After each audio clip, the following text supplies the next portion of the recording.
Et bienvenue dans mes comptes rendus de lecture. Chaque semaine, je prends un livre qui se trouve dans ma bibliothèque et je vous le recommande. Cette semaine, c'est l'histoire de l'art dans l'Antiquité de Johann Joachim Winckelmann. Un ouvrage de référence, un classique de la discipline dont il est à l'origine, à savoir l'histoire de l'art. Et la semaine dernière, je parlais de Virgile et des styles poétiques qu'a exploré Virgile, des styles latins. Eh bien, Winckelmann est, au même titre que Virgile, un poète, mais son originalité réside dans le fait que c'est un poète qui a pris pour objet euh, un thème qui n'était pas réservé à la poésie coutumière.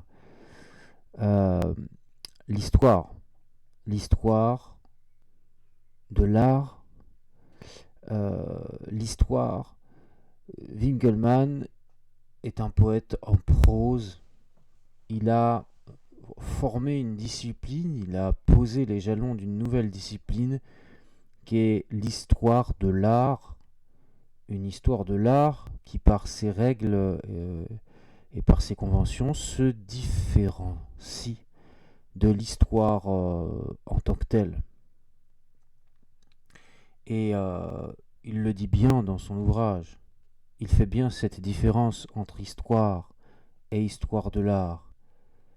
La référence, le point sur lequel s'adosse Winckelmann, c'est le modèle poétique et non pas le modèle historique d'Hérodote. C'est le modèle poétique. Et nous avons donc Johann Joachim Winckelmann, qui est édité dans les éditions Kingseek, dans les collections des mondes de l'art, dans une très belle édition. Cette collection, les mondes de l'art, a la particularité de s'intéresser à tous les ouvrages qui traitent de l'histoire de l'art. Et donc il était naturel qu'elle publie l'un des premiers ouvrages qui s'intéresse à l'histoire de l'art et qui en est presque la pierre de fondation, l'histoire de l'art dans l'Antiquité. Et il est intéressant de connaître Winckelmann puisqu'il décrit un autre élément très important pour notre culture et pour la civilisation occidentale, c'est l'art antique, l'art que nous ont légué les anciens, les sculptures, les peintures et les vestiges qu'il nous reste de la civilisation grecque et de la civilisation romaine, et qui ont été à l'époque de Winckelmann rassemblés pour leur plus grand nombre dans la ville de Rome. Qui est Winckelmann? Winckelmann, c'est une personne, un Allemand qui est né en Prusse, à Stendhal, en 1717, de très humble origine puisque son père était cordonnier, et qui, en faisant ses classes à l'école, s'est élevé pour devenir l'un des plus grands érudits du XVIIIe siècle. Il a passé ses cours, il a été à l'école, il a progressé, et de l'humble origine d'où il partait, il est devenu un grand érudit qui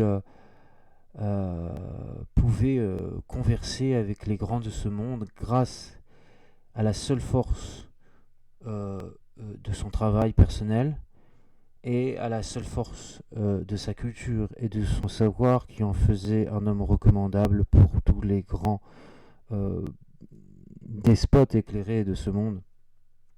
C'est ce qui lui a permis, en passant par une carrière de précepteur d'abord, il était enseignant pour les membres les membres de la noblesse du Saint-Empire.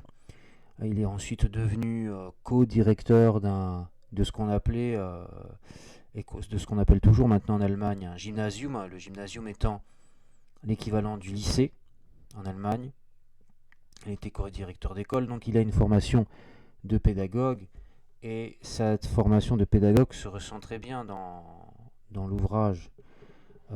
C'est aussi pour cette raison qu'il a eu cette qualité qui lui a permis d'enfanter une nouvelle discipline. Pour enfanter une nouvelle discipline, il faut savoir l'expliciter correctement. Et pour expliciter correctement une nouvelle discipline, il faut forcément avoir des dons et des qualités de pédagogue, dont les qualités qu'avait Winkelmann. Et petit à petit, Winkelmann s'est lancé dans la rédaction d'ouvrages érudits qui lui ont permis de se faire connaître de l'électeur de Saxe et roi de Pologne, Auguste III, si je ne me trompe pas, qui lui a ensuite confié la responsabilité vers 1748, la responsabilité, il lui a offert dans son électorat de Saxe. En réalité, c'est d'abord le comte de Bunau, qui était un noble de cet électorat, qui lui a offert un poste dans sa bibliothèque.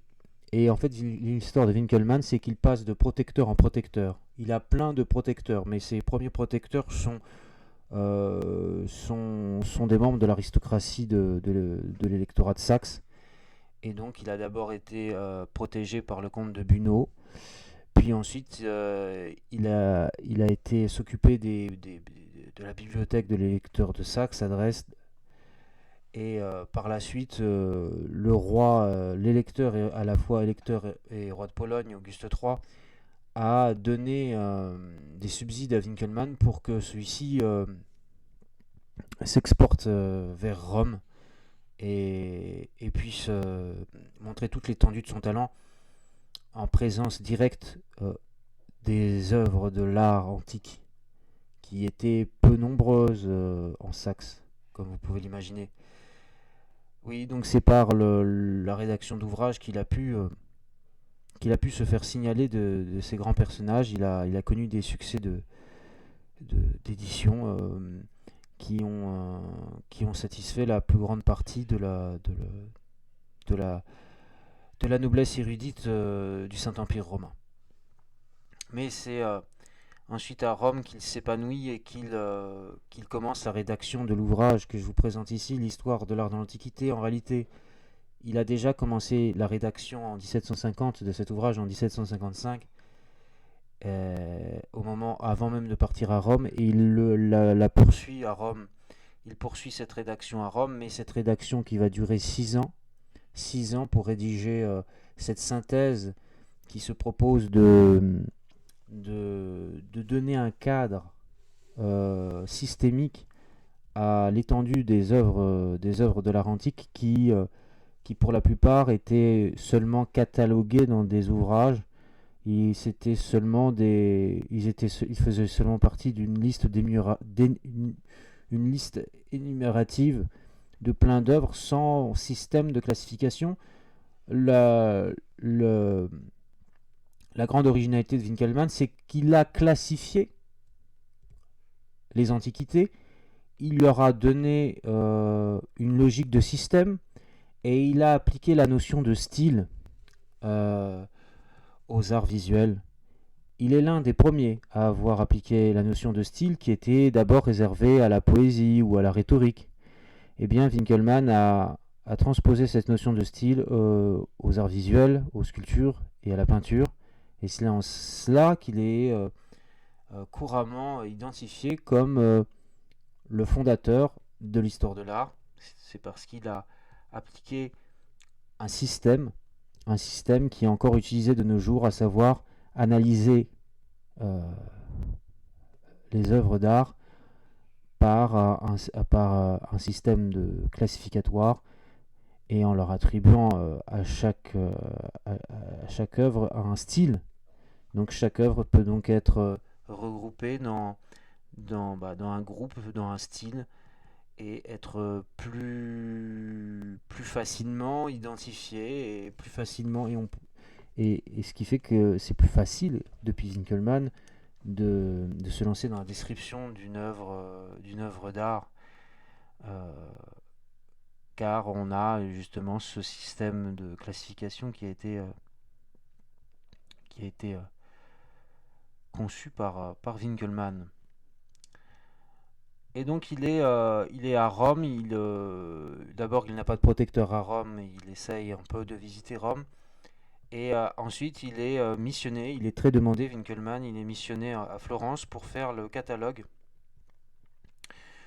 d'une collection de 3000 pierres gravées de l'Antiquité qui appartenait au baron de Stotch. Il a été missionné pour faire le catalogue puisqu'on connaissait son érudition. Winkelmann était une personne très savante. Il connaissait parfaitement le latin, le grec, et il a lu, relu. C'était un lecteur boulimique. La plupart des ouvrages sur l'art antique et des catalogues.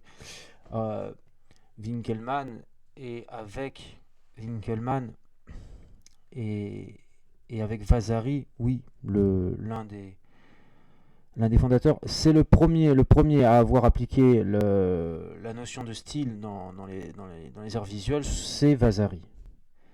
Mais Vasari l'appliquait aux périodes modernes et contemporaines, à savoir, il appliquait cela aux peintres italiens, puisque Vasari est le premier à avoir composé, une série de biographies de peintres italiens suivant une logique chronologique et faisant office de premier un peu traité d'histoire de l'art. Sauf que Winkelmann, il n'est pas du tout dans cette logique. Winkelmann, il rédige vraiment un traité qui n'est pas centré sur les artistes, mais qui est centré sur l'art en général, sur les grandes tendances de l'art dans l'Antiquité. Et puis il y a beaucoup d'œuvres de l'Antiquité qui ne sont pas forcément attribuées à un artiste en particulier. Et quand on parle d'Antiquité, il y a forcément beaucoup moins d'informations, ce qui fait qu'il est beaucoup plus difficile de parler d'un auteur en particulier quand on veut parler de l'art dans l'Antiquité. Et donc voilà, il va à Florence.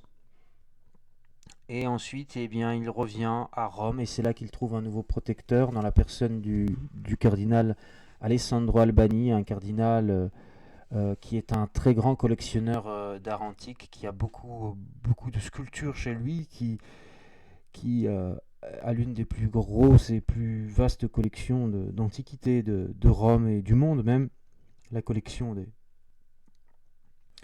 de Albani.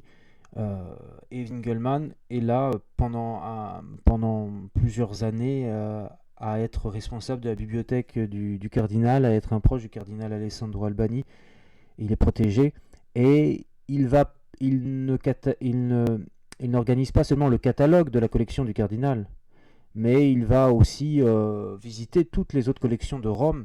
Et Rome est la ville, au XVIIIe siècle, au milieu du XVIIe siècle, est la ville qui concentre le plus grand nombre d'œuvres d'art. Avant les pillages de Bonaparte, avant les autres pillages qui ont lieu après, à la fin du siècle, la majorité des œuvres antiques se trouve à Rome. Après la chute de Constantinople, après toutes ces choses, après les pillages qui ont été réalisés durant l'Antiquité par les Romains, il y a un nombre considérable de sculptures antiques et de peintures qui se trouvent à Rome ou en Italie ou plus bas en Italie. Ce qui fait que cet ouvrage, la particularité de cet ouvrage et ce qui fait sa qualité, et Winkelmann le dit et le redit à chaque fois, c'est qu'il est en contact direct des œuvres qu'il décrit.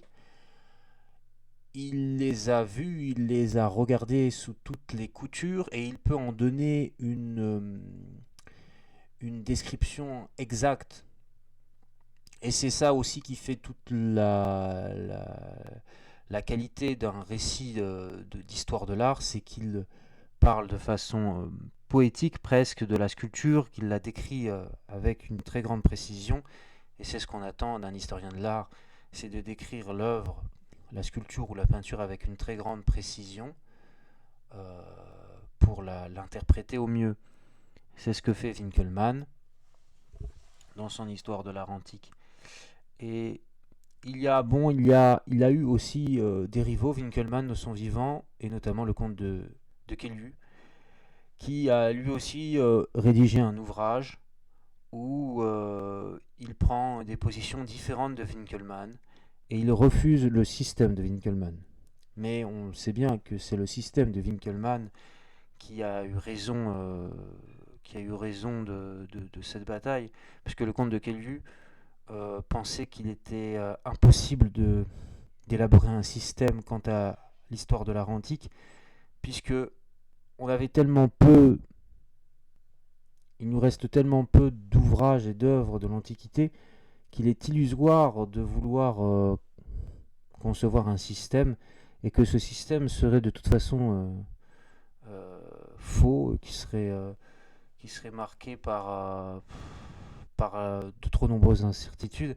Et c'est pour cette raison que le comte de Caylus a considéré que il valait mieux rester à une énumération érudite des œuvres qui sont parvenues jusqu'à nous et se garder de les classifier dans un système de style ou d'époque.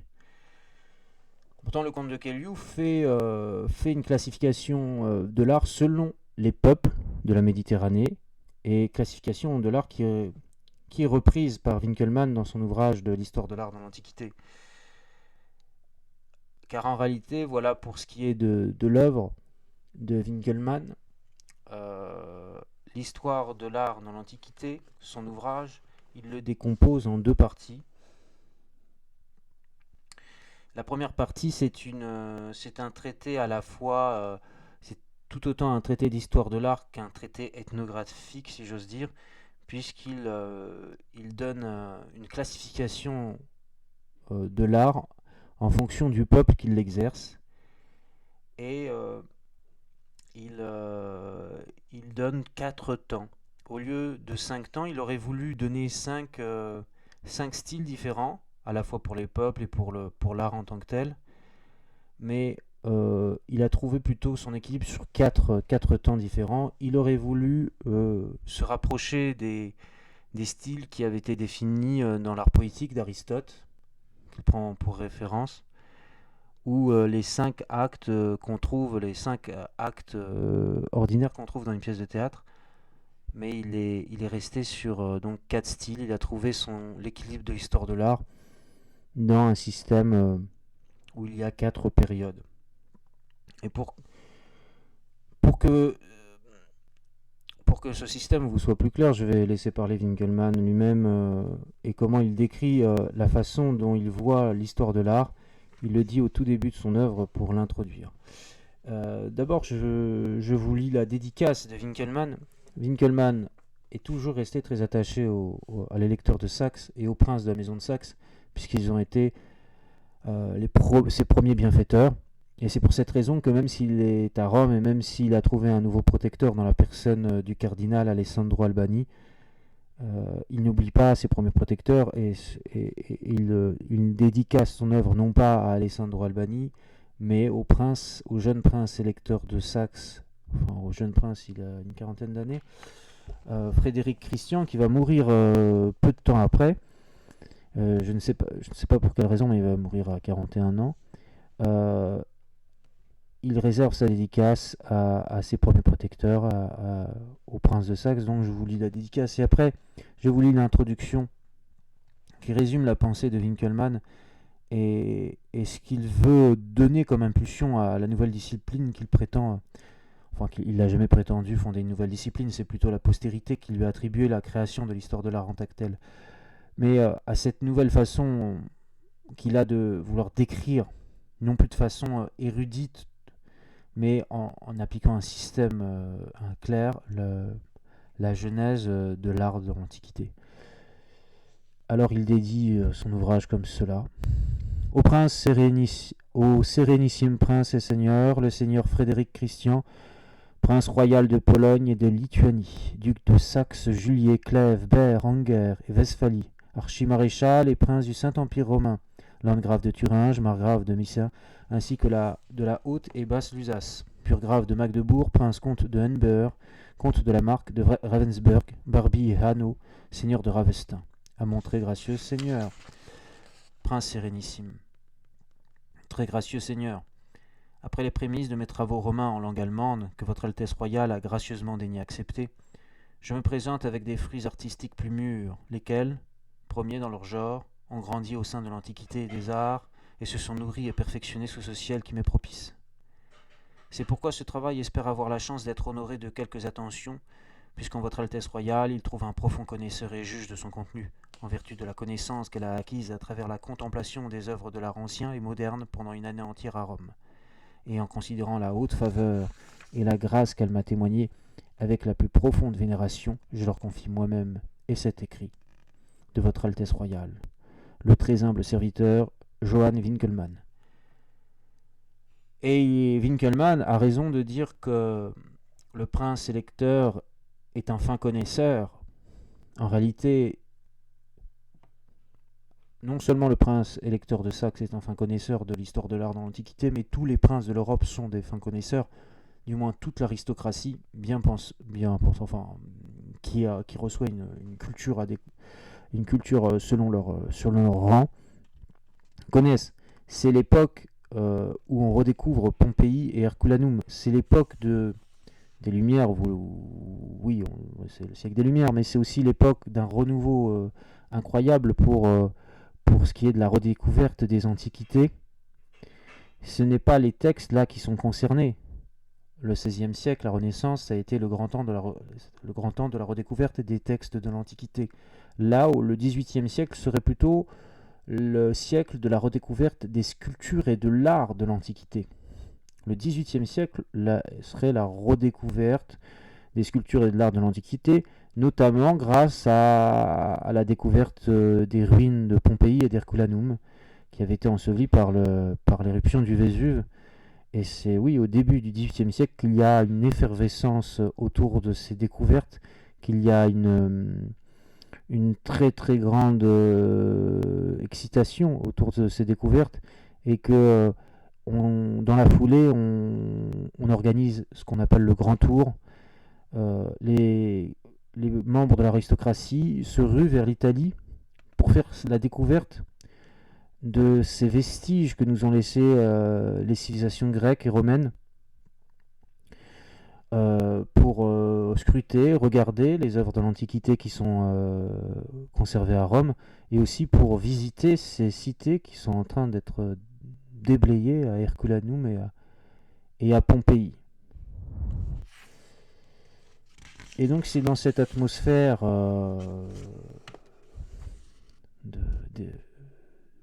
grand intérêt pour l'art de l'Antiquité, initié par ces découvertes de Pompéi et d'Herculanum au début du XVIIIe siècle, que Winkelmann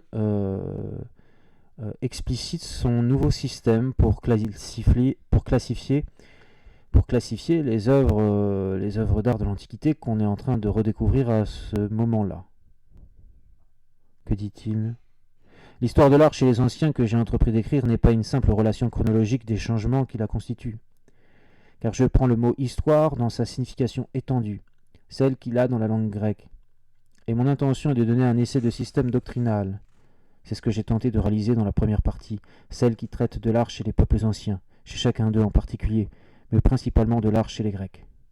La seconde partie comprend l'histoire de l'art au sens plus restreint, c'est-à-dire sous l'angle des circonstances extérieures, et ce, chez les Grecs et les Romains seulement. Mais l'essence de l'art, dans cette seconde partie comme dans la première, reste le dessin principal. Comme l'histoire des artistes a peu d'influence sur elle et que leur vie ont été recueillies par d'autres, cette histoire n'a pas sa place ici. En revanche, on trouvera aussi dans cette seconde partie une présentation soigneuse des monuments de l'art qui peuvent un tant soit peu servir à nous éclairer. Une histoire de l'art doit en exposer l'origine, la croissance, les transformations et la fin, en même temps que la diversité des styles selon les peuples, les époques et les artistes. Et cette démonstration sera faite autant que possible en portant des vestiges de l'art antique. Et après, il a tout un paragraphe où il critique de façon très véhémente tous les érudits et tous ses prédécesseurs qui se sont contentés de décrire sans les classifier les sculptures et les œuvres d'art de l'Antiquité. Donc il est là alors qu'il l'a abondamment puisé chez eux pour se constituer toute sa culture au niveau des œuvres qui sont parvenues jusqu'à nous. Mais il les critique quand même, puisqu'il est bon ton de toute façon de critiquer ses prédécesseurs quand on prétend instaurer un nouveau système qui doit faire date. Ce nouveau système, c'est, euh, c'est l'histoire de l'art et les codes que l'on applique encore aujourd'hui à l'histoire de l'art, de classification et de description.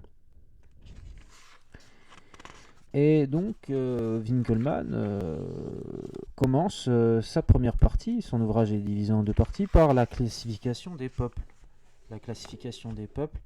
Et il veut, pareillement que pour l'art en tant que tel, voir dans l'apparition de l'art le bassin méditerranéen une période un peu frustre, où l'art commence à se développer timidement. Cette première période est constituée par l'art égyptien, l'art phénicien et l'art perse, ce qui donne à Winkelmann l'occasion de faire une critique, de faire des jugements de valeur sur la qualité de l'art en tant que tel. C'est un critique d'art et donc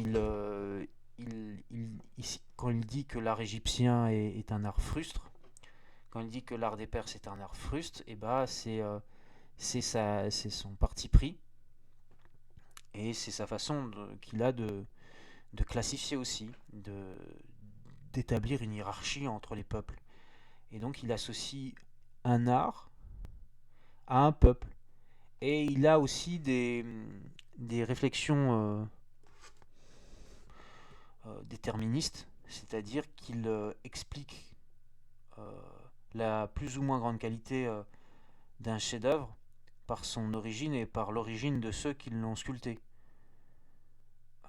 Et aussi il l'explique par le régime dans lequel ceux qui l'ont sculpté l'ont produit. Les Égyptiens ont produit un art très figé, avec des figures très hiératiques, où il y a peu de mouvement. C'est les fameux colosses qui ont les bras le long du corps, les colosses que vous pouvez trouver dans l'art égyptien. Et il y avait des codes très stricts dans l'Égypte pour faire une sculpture, puisque les sculptures étaient réservées à la représentation des dieux et non pas des hommes. Et quand il s'agit de choses aussi sacrées que les dieux, on ne peut pas faire n'importe quoi dans la sculpture. C'est pour cette raison que les artistes égyptiens, même phéniciens et perses, étaient tenus à des règles très strictes et à des règles qui pouvaient intenter à la qualité de leur art, ce qui fait que l'art est resté fruste, comme le dit Winkelmann. Le deuxième et là il suit une progression de origine, croissance, apogée et déclin. Et donc la croissance de l'art, il l'a située dans l'art étrusque. L'art étrusque qui a puisé quelques influences chez les Phéniciens et puis chez les Égyptiens, mais qui a commencé à se rapprocher de plus en plus de l'art grec qui se développait au même moment. Et l'apogée du style chez les peuples, dans la division de peuples qu'instaure Winkelmann dans sa première partie, c'est la civilisation grecque étant la civilisation qui a érigé l'art au plus haut niveau et qui l'a érigé à un niveau indépassable. Tout l'objet aussi de l'histoire de l'art dans l'Antiquité de Winkelmann, c'est d'exalter l'art des Grecs. L'art grec, l'apogée de l'art pour Winkelmann, c'est l'art grec. Et c'est pour cette raison que Winkelmann a non seulement instauré un nouveau système de description propre à l'histoire de l'art, a instauré un nouveau système de narration qui est tout à fait propre à l'histoire de l'art, mais il a aussi impulsé un renouveau artistique au XVIIIe siècle, puisqu'il est le grand théoricien de ce qu'on appelle le néoclassicisme, c'est-à-dire la volonté des artistes du XVIIIe siècle, de la seconde moitié du XVIIIe siècle, de revenir à l'idéal et à la perfection de l'art classique des Grecs, qui est vu par Winkelmann et par d'autres théoriciens de l'art comme l'apogée de l'art. L'art classique grec, c'est l'apogée. On ne peut pas faire mieux dans l'art que ce qu'ont fait les Grecs au 5e siècle et au 4e siècle avant Jésus-Christ. C'est pour cette raison que ce livre de Winckelmann a aussi lancé cette mode du néoclassicisme en Europe, dans toute l'Europe du XVIIIe siècle, dans toute la seconde moitié du XVIIIe siècle, qui a mis un terme à l'apogée du rococo, à l'apogée du style rocaille, s'est vu brutalement, qui a vu brutalement sa course s'arrêter par l'irruption de ce style néoclassique qui veut revenir aux origines et à la qualité de l'art des anciens, à la qualité surtout de l'art grec. Voilà.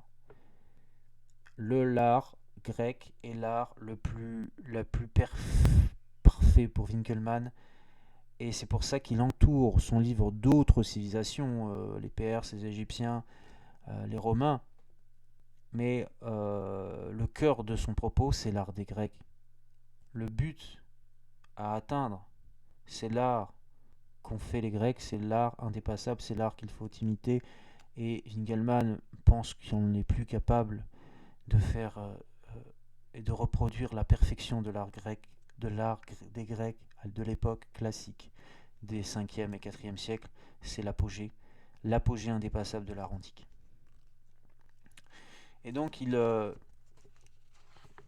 toujours dans cette première partie, il parle ensuite des Grecs, et ce que je viens de vous dire, il le décrit très bien quand il aborde le chapitre de l'art chez les Grecs. Il a d'abord abordé avant cela de l'art chez les Égyptiens, les Phéniciens et les Perses, puis de l'art chez les Étrusques, et puis c'est de l'art chez les Étrusques et chez les autres peuples italiques, comme les Samnites, les Osques et autres, les Sardes. Et ensuite, il aborde le cœur de son sujet, l'objet principal de son œuvre, la perfection absolue, 4e chapitre, de l'art chez les Grecs. Que dit-il ? L'art des Grecs est la première visée de cette histoire et l'objet le plus digne d'être étudié et imité à cause du nombre infini de beaux monuments qu'il nous a légués. Il est donc indispensable d'en faire un examen détaillé qui ne se contenterait pas d'indiquer ses imperfections et de présenter des conjectures, mais nous instruirait sur son essence et exposerait non seulement des connaissances savantes, mais aussi des leçons pour la pratique. L'examen de l'art des Égyptiens, des Étrusques et d'autres peuples pour étendre nos idées et nous aider à formuler des jugements pertinents. L'examen de l'art des Égyptiens, des Étrusques et d'autres peuples peut étendre nos idées et nous aider à formuler des jugements pertinents. Mais celui de l'art grec doit essayer d'unifier ces idées et d'en dégager la vérité pour parvenir à une règle permettant le jugement et la pratique. Voilà. L'art grec doit essayer d'unifier ces idées, les idées qu'il a dispensées dans ses chapitres précédents, quand il parlait des Égyptiens et des Étrusques. L'art grec doit essayer d'unifier ces idées et d'en dégager la vérité pour parvenir à une règle permettant le jugement et la pratique. Cette règle qu'instaure Winckelmann, cette règle et cette classification de style.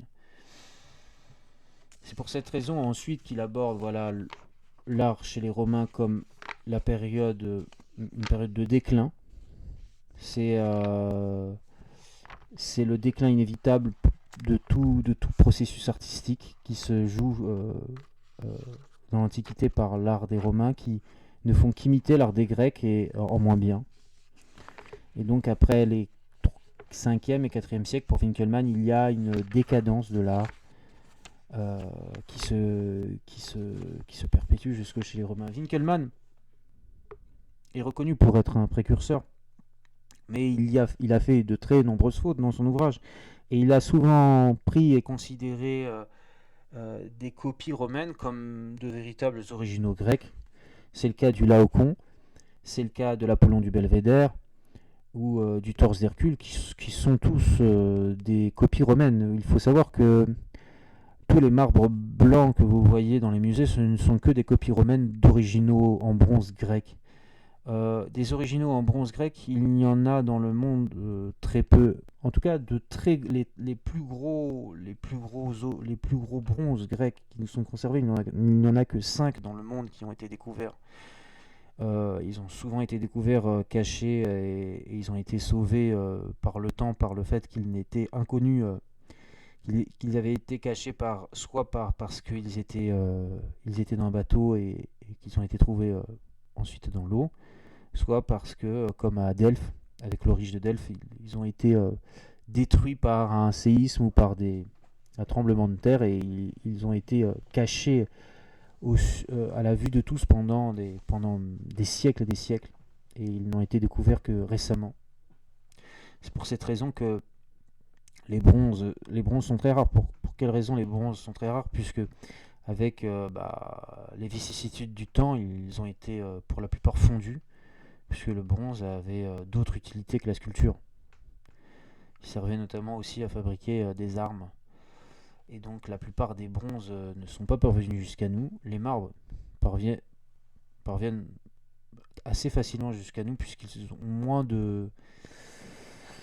Leur utilité est moins grande. La matière, je veux dire, la matière a moins d'utilité que le bronze. Voilà pourquoi il y a une très grande rareté des originaux de l'art grec, mais on trouve une fidèle représentation de l'art grec dans les marbres, dans les copies romaines. On sait que ce sont des copies puisqu'on a trouvé à Naples et dans le golfe de Naples, on a trouvé des moules en grande quantité de statues de copies qui sont parvenues jusqu'à nous et on a vu que c'est en fait que les grandes sculptures de l'art grec ont été reproduites à des milliers d'exemplaires pour orner les villas de différents personnages romains. Et c'est grâce à cette production en série quasiment de copies romaines qu'on a pu conserver des reproductions de ce qu'étaient les grandes sculptures de l'art grec. Mais Winkelmann fait donc des erreurs et n'a pas forcément conscience de ce fait-là. Il fait également des erreurs, Winkelmann, dans certaines œuvres de faussaires, c'est-à-dire il y a des peintures qu'il a pris pour de véritables peintures de Pompéi et qu'il a analysé malheureusement dans cet ouvrage en les présentant comme de véritables peintures alors que c'était l'œuvre de faussaires. Pourquoi les faussaires étaient très efficaces sur les peintures? Eh bien parce que à l'époque de Winkelmann, je vous disais qu'il y avait Pompéi et Herculanum qui étaient en train d'être déblayés et qu'il y avait une très grande effervescence autour de ces découvertes. Sauf que le roi de Naples interdisait aux visiteurs de venir à Pompéi. Il interdisait à un très grand nombre de visiteurs de visiter ces fouilles pour que les fouilles se passent au mieux. Et donc personne n'avait accès, et même pas Winkelmann, personne quasiment n'avait accès aux peintures de Pompéi. Et donc il y avait un très grand mystère autour des peintures des villas qui étaient déblayées à Pompéi. C'est pour cette raison qu'il y a eu tout un commerce de faussaires qui a fait passer plusieurs peintures pour des peintures authentiques de Pompéi alors que c'était des faux. Et il y a notamment une peinture qui a été peinte par un ami en plus de Winkelmann dont il a fait la connaissance à Rome, Raphaël Mengs, qui a participé à ce commerce de faussaires. Une peinture qui met en scène Jupiter et Ganymède, qui est une peinture tout à fait contemporaine de Winkelmann et que Winkelmann, dans une naïveté un peu surprenante pour un homme de ce niveau, a pris pour une véritable peinture. Voilà comment il se fait avoir. Je vous lis un peu la description fautive qu'il fait de cette œuvre.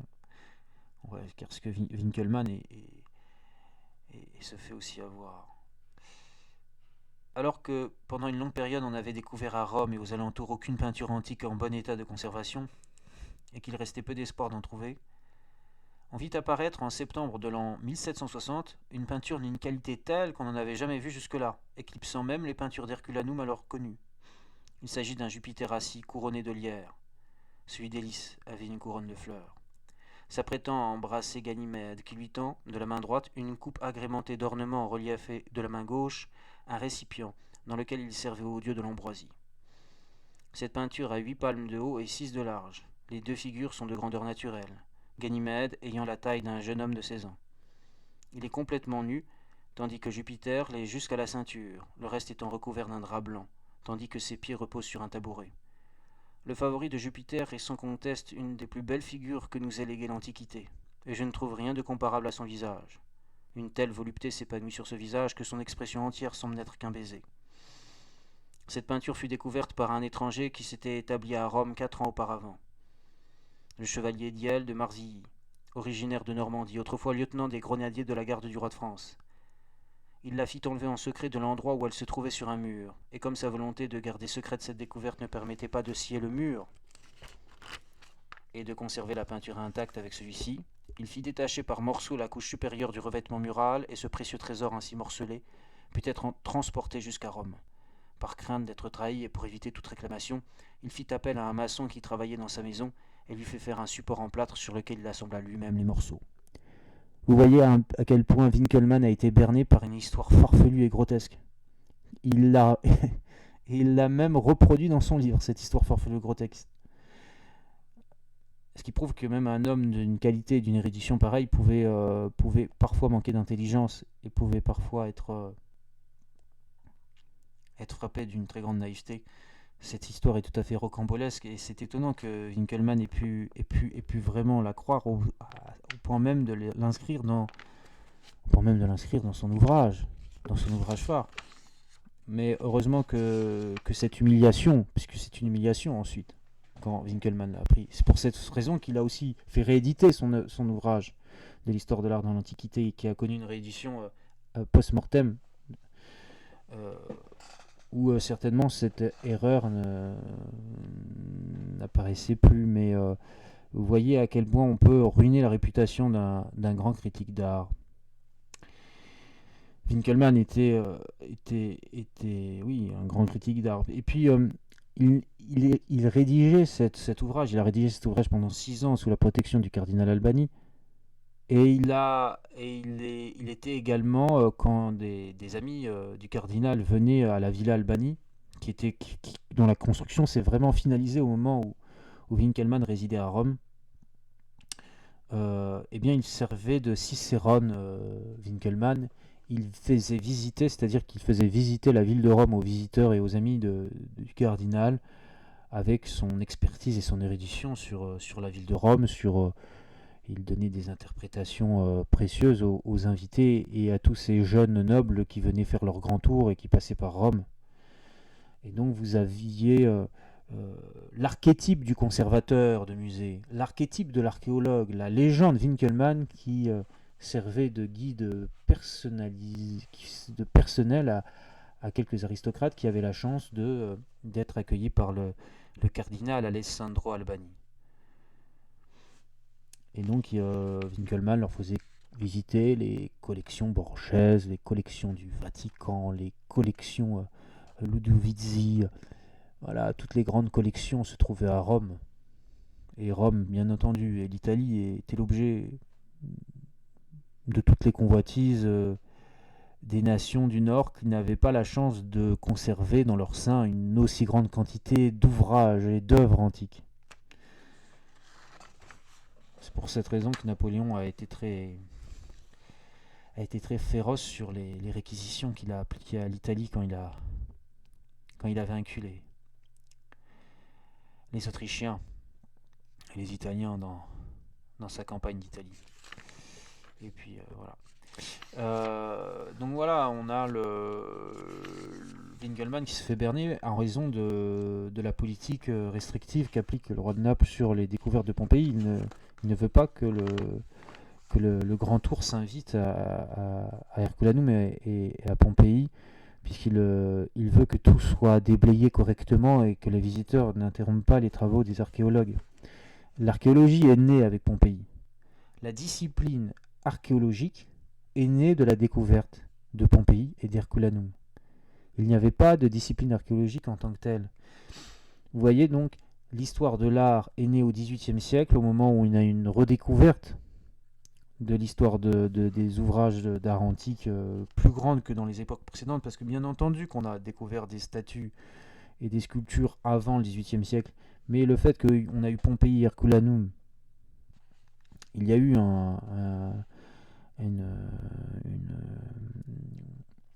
une tendance encore plus forte qui s'est créée au XVIIIe siècle, et donc le XVIIIe siècle a enfanté l'archéologie, et grâce à Winkelmann, l'archéologie grâce à Pompéi et Herculanum, à ses redécouvertes, euh, et l'histoire de l'art dans l'Antiquité grâce au traité qu'a rédigé, ce traité que je vous présente là, qu'a rédigé Winkelmann et qui est un classique de l'histoire de l'art. Et Winkelmann ensuite aborde sa deuxième partie. Il va ensuite reparler de l'histoire grecque, de l'art grec. L'art grec, c'est son objet fondamental à Winkelmann. L'art grec est l'objet de toutes ses attentions, c'est l'art parfait. Et cette fois, il va classer l'art grec en 4 périodes. Il va le classer à la période des origines. Puis il y aura le haut style, puis il y aura le beau style, puis il y aura le style d'imitation, et puis ensuite il y aura le déclin.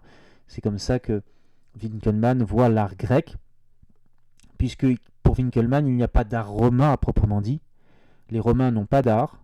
Les Romains ont copié les Grecs. Et il a raison pour une grande part, puisque la plupart des sculptures d'époque romaine sont des copies d'originaux grecs. Et quand il y a des originaux romains, ils sont marqués par l'influence de l'art grec. Donc l'art est grec. L'art de Rome est grec par imitation. Et donc l'art parfait, l'art qui atteint ses plus grandes perfections, c'est l'art grec. Et ça fait tout l'objet de l'ensemble de la deuxième partie qui est consacrée à cet art qui est inimitable et qui doit ensuite être imité si on veut atteindre les perfections des anciens. Que dit-il sur cette seconde partie? Comment décrit-il sa seconde partie? La seconde partie de cet ouvrage est une histoire au sens restreint que nous donnons à ce mot, c'est-à-dire celle des destinées de l'art chez les Grecs, dans la perspective des circonstances extérieures de la Grèce qui ont la plus grande influence sur l'art. Car si les sciences et la philosophie elles-mêmes dépendent du temps et de ses changements, l'art en dépend plus encore, lui que nourrit et perpétue le superflu sans même parler de la vanité. Il était donc nécessaire d'indiquer la situation dans laquelle se sont trouvés les Grecs au fil du temps, ce que nous ferons brièvement et en nous bornant à ce qui intéresse notre propos. Et la leçon de toute cette histoire, c'est que la liberté permit l'essor de l'art. Comme je voulais donner une histoire de l'art et non des artistes, leur vie, dont beaucoup d'autres ont donné le récit, n'a pas sa place ici. Mais leurs œuvres principales sont indiquées, et certains sont examinés en fonction de l'art. Pour la même raison, je n'ai pas non plus fait mention de tous les artistes évoqués par Pline et par d'autres auteurs, d'autant plus que la simple mention de leurs noms et de leurs œuvres, sans aucune autre information, n'apprendrait rien à personne. On trouvera néanmoins un catalogue précis des artistes grecs les plus anciens, suivant leur succession dans le temps, d'une part parce que les auteurs modernes, simples historiens des artistes anciens, les ignorent pour la plupart, de l'autre parce que l'indication de leurs œuvres est en quelque sorte le révélateur de la croissance de l'art le plus ancien. C'est par ce catalogue, qui donne les informations les plus anciennes, que je commence cette histoire. Et de fait, pour Joseph Winkelmann, l'histoire grecque s'étend de Dédale, de la figure mythologique de Dédale, qui serait le premier de tous les artistes et sculpteurs de l'histoire de la Grèce, jusqu'à l'époque de Justinien le Grand, jusqu'à l'époque byzantine. Voilà ce qui est pour lui l'art grec, qui s'étend sur une très très très large période chronologique, et qui, comme une civilisation en tant que telle, eh bien, l'art connaît une période de croissance, d'apogée, puis de lent déclin qui s'achève avec Justinien. Et c'est tout l'objet de ce deuxième livre de Winkelmann, qui brille par sa méthode de classification qui fait qui donne l'une des règles de l'histoire de l'art. Mais l'un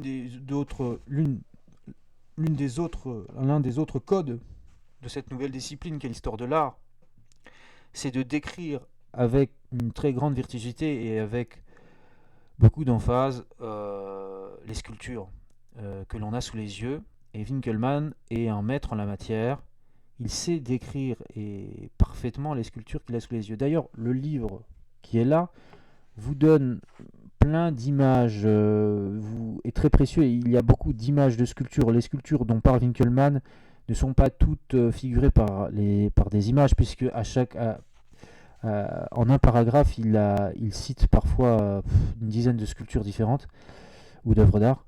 Donc c'est très érudit comme ouvrage, mais les sculptures les plus significatives sont reproduites dans ce livre. Et il y a également toute une partie de pages en couleur où vous avez les cultures les plus importantes qui sont présentes en couleur. Et donc en tout cas toutes les gravures qu'avait insérées Winkelmann dans son édition originale se retrouvent aussi dans le livre, mais les éditeurs sont généreux et ils ont introduit d'autres images, ce qui vous permet de ne pas trop vous apaisantir, je sais pas, sur Google ou sur Internet pour voir de quelle sculpture parle Winkelmann, et pour avoir un visuel de la sculpture. L'ouvrage vous permet d'avoir, la plupart du temps, vous donne en regard la plupart du temps un visuel de la sculpture qui est décrite par Winkelmann. Et c'est le cas de l'Apollon du Belvédère, qui est l'une des descriptions les plus réussies de Winkelmann. L'Apollon du Belvédère a été décrit, reste une des descriptions les plus réussies de Winkelmann, et c'est une description qui reste comme un modèle de la description selon les règles de l'histoire de l'art, de la description d'une œuvre telle qu'on peut l'attendre d'un historien de l'art, c'est-à-dire une description qui fait attention au style et à la beauté de la description, et donc une description qui se fait presque poésie en prose, qui se fait euh, œuvre en tant que telle. La description devient une œuvre, la description d'une œuvre devient en soi une œuvre, un morceau de littérature. Alors voyons ce morceau de littérature qu'a rédigé Winkelmann en parlant de l'une des plus belles sculptures qui est conservée à Rome, qui était conservée alors à Rome et qui est toujours conservée à Rome, l'Apollon du Belvédère, qui était entreposé dans les jardins du pape, dans le jardin du Belvédère, et qui a été observé sous toutes ses coutures par Winkelmann, qui faisait de l'Apollon du Belvédère l'une des plus belles sculptures de l'art grec à son goût. Sculpture qui est en réalité une copie romaine d'un bronze qui serait attribué à Léocarès. Alors comment il décrit cet Apollon du Belvédère, une des sculptures les plus célèbres de l'Antiquité? La statue d'Apollon est le plus haut idéal de l'art parmi toutes les œuvres antiques qui ont échappé à la destruction. Son auteur a conçu toute l'œuvre en fonction de l'idéal et n'a pris de la matière que ce qui était indispensable pour réaliser son dessein et le rendre visible.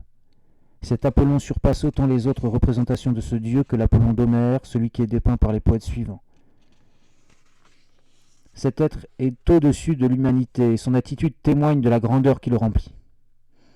Un printemps éternel, comme celui qui fait le bonheur de l'Élysée, habille d'une séduisante jeunesse l'exquise virilité de la maturité et répand douceur et tendresse sur l'orgueilleuse architecture de ses membres. Pénètre avec ton esprit dans le royaume des beautés incorporelles et tente de te faire créateur d'une nature céleste pour remplir ton esprit de beauté supérieure à la nature. Car il n'y a rien de mortel ici, rien de ce que réclame l'insuffisance humaine. Pas de veine ni de nerf pour enflammer ce corps et le mouvoir, mais un esprit céleste, répandu comme un flot suave, a en quelque sorte rempli la totalité de cette figure. Il a poursuivi le python, contre lequel il a d'abord usé de son arc, et son pas puissant l'a atteint, puis écrasé. Du haut de sa modération divine, son regard sublime comme portal infini, va bien au-delà de sa victoire.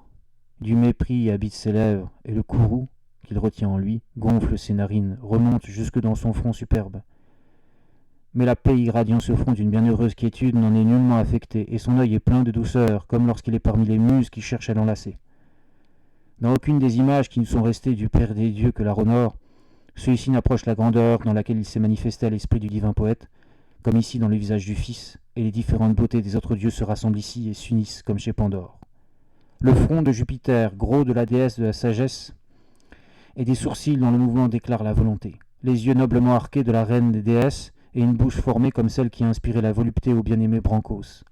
Ses cheveux souples, semblables aux vrilles délicates et fluides de nobles raisins, comme agités par une légère brise, flottent autour de cette tête divine. Ils sont loin du baume des dieux et noués par les grâces au sommet de la tête avec une exquise majesté. Et j'oublie tout à regarder cette merveille, et j'oublie tout à regarder cette merveille de l'art.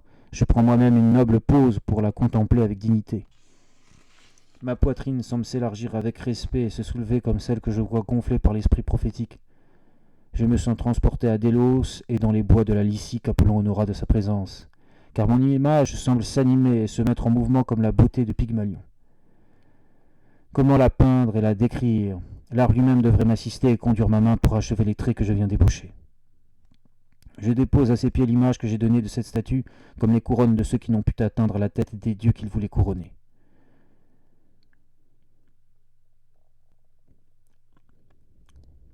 Comme les couronnes de ceux qui n'ont pu atteindre la tête des dieux qu'ils voulaient couronner. Voilà la description fameuse, célébrissime de l'Apollon du Belvédère par Winckelmann. Et on voit toute la charge érotique que Winckelmann met dans ses descriptions. Winckelmann était, et c'était notoire, était homosexuel. Et c'était si bien connu que le cardinal Alessandro Albani, son protecteur, lui avait offert par plaisanterie un morceau en bronze d'une sculpture qui avait été trouvée désossée. Quel était ce morceau? C'était la partie virile de cette sculpture. Par dérision, le cardinal lui a donné, lui a envoyé cette sculpture qui était un sexe en bronze d'une sculpture perdue. Et il a envoyé dans son billet un message de ce genre. Il lui a dit voilà, je vous envoie ce morceau parce que je sais que ça va vous plaire. Donc voilà le cardinal Alessandro Albani qui, malgré sa dignité d'homme d'église, portait et savait rire des préférences de son protégé Winckelmann. Et bon, il était assez joueur avec cela. Alessandro Albani, il aimait bien taquiner Winckelmann. Et Winckelmann ne l'a pas pris mal, puis il a gardé précieusement ce cadeau. Voilà. Et Winckelmann a ensuite été promu au poste de bibliothécaire voilà, du Vatican. Voilà, à cette époque, ça posait pas trop de soucis d'avoir un conservateur de musée. Eh bien, le talent suppléait au défaut qui pouvait être celui d'être homosexuel dans des états pontificaux qui normalement font régner la règle de l'Église avec une grande dureté. Au XVIIIe siècle, on savait quel était le sort qui était réservé d'ordinaire aux homosexuels. Mais je pense que l'érudition et le savoir et la grande qualité du travail de Winckelmann lui ont donné des passe-droits sur ce point. Et qu'il n'avait pas tellement besoin de cacher cela. En tout cas, il n'avait pas réussi à le cacher à son protecteur, le cardinal Alessandro Albani. Et donc Winckelmann termine son traité d'histoire de l'art, dont l'objet était la description de l'art grec, par ses propos qui sont d'une très grande force et qui montrent qu'il faut toujours innover et qu'il ne faut pas avoir peur d'innover au risque même d'atteindre à sa propre réputation. C'est aussi une note pessimiste. Il conclut l'histoire de l'art antique par une note pessimiste dans le sens où il sait qu'on a très peu qu'il nous restait très peu de choses des sculptures de l'art antique et qu'on a forcément qu'un regard déformé de l'art de l'Antiquité. Mais il le nuance par le fait que cette indigence des sculptures qui sont parvenues jusqu'à nous permettent un certain dépassement dans leur description, et une description plus parfaite que si elles avaient été abondantes. Que dit-il en conclusion? Le point auquel je suis parvenu dans l'histoire de l'art en dépasse déjà les limites. Et bien qu'en examinant le déclin et la mort de cet art, je sois presque dans l'état d'esprit de celui qui, décrivant l'histoire de sa patrie, serait tenu d'en aborder la destruction qu'il a lui-même vécue, je n'ai pu m'empêcher de suivre le destin des œuvres d'art aussi loin que portait ma vue. Ainsi l'amante, restée sur le rivage, suit, les yeux baignés de larmes et sans espoir de le revoir, son amant qui prend la mer, et croit en voir l'image dans la voile déjà lointaine. Nous n'avons plus, comme la menthe, qu'une sorte d'ombre de l'objet de nos désirs, mais cette silhouette nous fait d'autant plus regretter l'objet perdu, et nous examinons les copies avec bien plus d'attention que nous ne le ferions si nous avions la jouissance des originaux. Nous sommes bien souvent dans le cas de ceux qui, voulant connaître les spectres, croient les voir où il n'y en a pas. Le nom de l'Antiquité est devenu un préjugé. Mais même ce préjugé n'est pas sans utilité.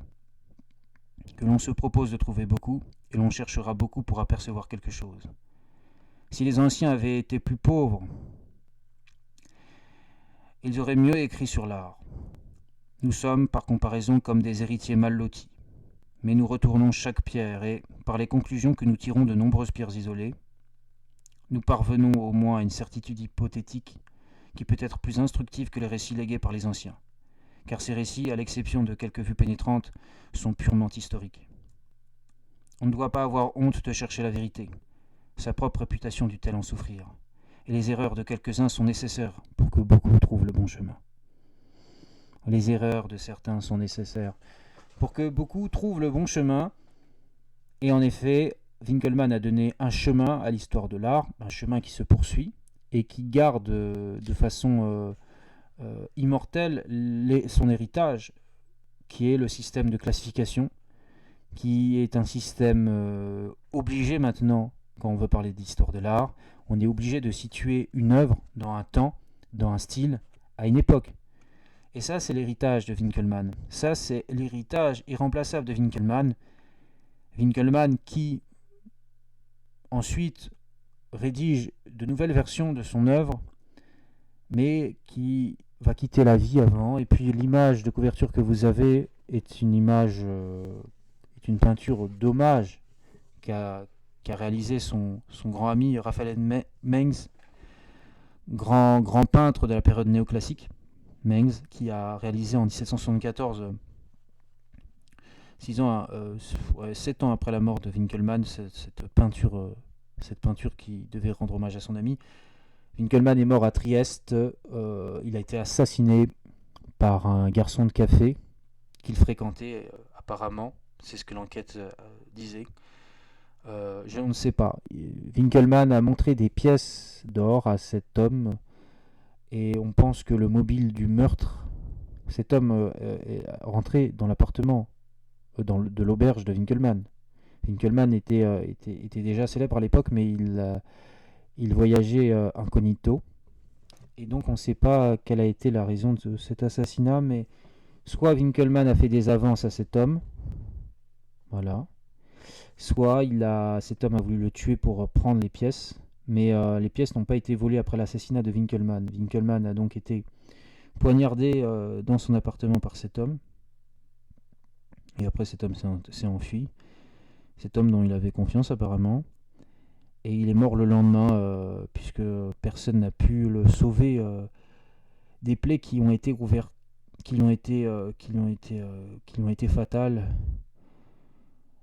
Cet homme l'a tué à coups de canif. Il est mort à l'âge de 50 ans dans des conditions horribles.